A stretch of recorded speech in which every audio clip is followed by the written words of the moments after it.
اعوذ باللہ من الشیطان الرجیم بسم اللہ الرحمن الرحیم نحمدہ ونصلی ونسلم علی رسولہ الکریم اما بعد فاعوذ باللہ من الشیطان الرجیم بسم اللہ الرحمن الرحیم۔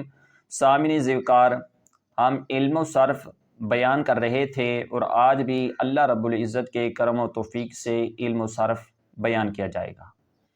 تو اس سے پہلے ہم فعل ماضی معلوم کے 2 صیغے بنا چکے ہیں اور آج ہم تیسرے صیغے کو بنائیں گے کہ وہ کس طرح تشکیل پاتا ہے اور کس طرح اس کو بنایا جاتا ہے۔